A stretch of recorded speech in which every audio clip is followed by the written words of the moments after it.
तीन तरह की मैं यहाँ मॉडर्न अप्रोच या मॉडर्न टेक्निक बना रहा हूँ। वो है हमारी सबसे पहले रिडक्शन।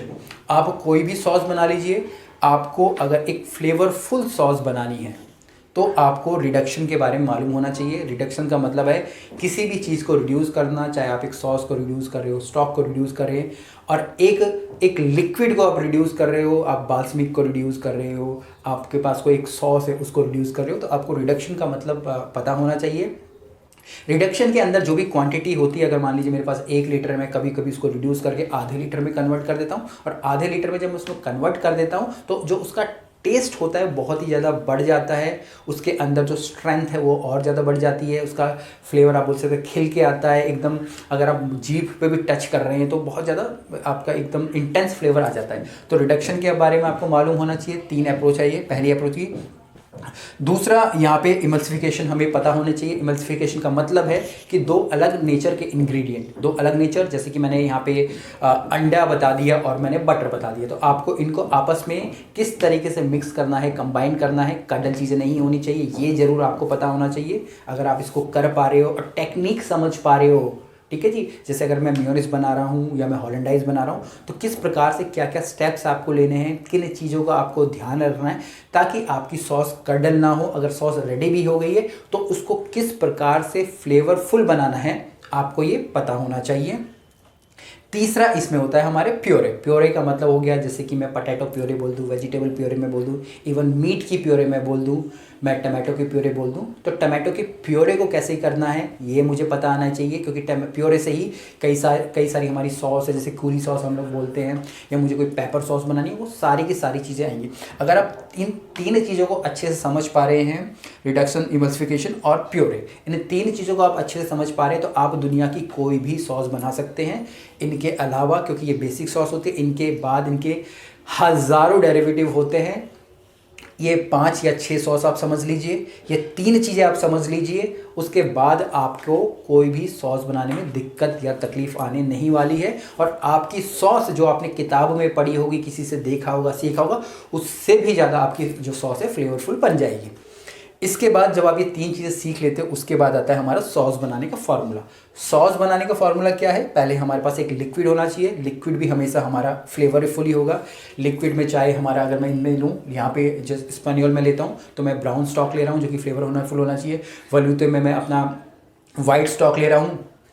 टमाटो में मैं यहाँ पे लिक्विड के तौर पे प्योरे ले रहा हूँ। हॉलैंडाइज में मैं बटर ले रहा हूँ। मेयोनीज में मैं ऑयल ले रहा हूँ। और बेचेमल में अपना मैं फ्लेवर्ड मिल्क ले रहा हूँ, अनियन या क्लोव्स के, ऑनियन, क्लोव्स और बेलीफ के फ्लेवर या टेस्ट के साथ। इसके बाद जब मेरे पास एक लिक्विड रेडी हो जाता है, लिक्विड फ्लेवरफुल होना चाहिए। अगर आप सिर्फ प्लेन दूध या प्लेन स्टॉक को करेंगे तो चीज़ें बढ़िया नहीं होंगी, गड़बड़ हो जाएंगी। इसके बाद हमारा आता है थिकनिंग एजेंट। थिकनिंग एजेंट का मतलब है कि जो भी मैं सॉस प्रिपेयर कर रहा हूँ उसको मैं थिक कर रहा हूँ। थिक करने के लिए हम लोग चाहे तो रूह का इस्तेमाल कर सकते हैं, चाहे तो हम लोग किसी भी प्रकार के ब्लड का इस्तेमाल कर सकते हैं। डिपेंड करता है कि कौन सी सॉस हम लोग बना रहे हैं। चाहे तो हम कुछ भी इस्तेमाल नहीं कर रहे, उसी को हम रिड्यूस कर देते हैं, वो भी हमारा हो सकता है। बेसिकली हम देखो रूह यूज़ करते हैं, यहाँ पे रूह यूज़ हो रहा है, यहाँ पे भी रूह यूज़ हो रहा है। टमाटो सॉस के अंदर अगर मैं ओरिजिनलिटी की बात करूँ तो हम लोगों को रूह यूज़ करना होता है, पर इंडिया में हम लोग रूह यूज़ नहीं करते हैं। हम जस्ट उसके पानी को पूरी तरीके से सुखा देते हैं तो खुद ही सॉस अपने आप गाढ़ा हो जाता है। बेचेमल में हम लोग अपना वाइट सॉस यूज़ कर रहे होते हैं। तो थिकनिंग एजेंट का आपको ध्यान रखना है। कहीं कहीं पे हम लोग क्रीम का भी यूज़ करते हैं, स्टार्च का भी यूज़ करते हैं, कॉर्नफ्लावर का यूज़ हम लोग करते हैं। कभी कभी हम लोग सेम इंग्रेडिएंट के प्योरे हम लोग बना लेते हैं और हमारी जो चीज़ है या जो सॉस है वो थिक हो जाता है। इसके बाद हमारे थिकनिंग एजेंट के बाद आती है हमारी फ्लेवर्स की। जो भी सॉस आप बना रहे हैं आपको उस प्रकार का फ्लेवर उसमें डालना पड़ेगा। फ्लेवर्स के अंदर हमारे वाइन हो सकते हैं। अगर मैं रेड वाइन सॉस बना रहा हूँ, ठीक है जी, या मैं मदीरा सॉस बना रहा हूँ, तो मदीरा जो वाइन है उसका फ्लेवर उसके अंदर आना चाहिए। उसके वाइन के फ्लेवर को अच्छे से मैं एक्सट्रैक्ट या इन्हेंस तभी कर पाऊँगा अगर मुझे अच्छे ढंग से उस वाइन को रिड्यूस करना आता है। अगर मैं पेपर सॉस बना रहा हूँ, ब्लैक पेपर सॉस बना रहा हूँ, तो पेपर सॉस को वाइन के अंदर कैसे रिड्यूस करना है और उसके बाद उस लिक्विड को थिक करना है, वो मुझे आना चाहिए, तभी जाके मेरी पेपर सॉस अच्छी बनेगी। अगर मैं मशरूम सॉस बना रहा हूँ तो मशरूम का जो लिक्विड है वो मुझे अपने स्टॉक में ऐड करना पड़ेगा और मशरूम को अच्छे से मुझे सौते करना आना चाहिए। उसके बाद चाहे मैं उसकी प्यूरी कर रहा हूँ, चाहे स्लाइसेस कर रहा हूँ, और उसको मैं अपने सॉस के अंदर ऐड कर रहा हूँ, तभी जाके जो मेरी मशरूम सॉस है वो फ्लेवरफुल बनेगी। सेम मैंने यहाँ वाइन्स का बता दिया। इसके बाद वेजिस की बारी आ जाती है। वेजिस से हम अपने जो सॉस में फ्लेवर लेके आ पाते हैं।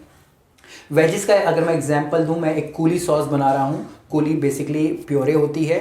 यहाँ पे वेजिस के साथ आप लोग फ्रूट्स भी ऐड कर सकते हैं। मैं बोलता हूँ कि मैं टमाटो कूली सॉस बना रहा हूँ, तो टमाटो कूली सॉस के अंदर जो टमाटोज़ हैं और पेपर्स है, उनके स्किन को निकालना मुझे आना चाहिए। बेसिक चीज़ हो गई। उसके बाद उन्हें अच्छे से ब्लेंड करना है, रिड्यूस करना है और बिल्कुल एकदम फाइन स्ट्रेनर से उसे स्ट्रेन करना है। अगर मुझे ये टेक्निक पता नहीं चलेगी, मैं कोई सी भी रेसिपी पढ़ लूँ, मेरी सॉस कभी भी अच्छी नहीं बनेगी।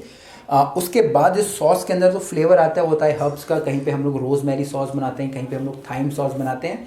अगर मैं एग्जांपल लूँ, जैसे हम लोग टमाटो सॉस बना रहे हैं तो हम लोग हमारी जो ऑरिगेनो का फ्लेवर उसमें हमेशा डालते हैं, हम लोग बेसिल का हम लोग फ्लेवर डालते हैं।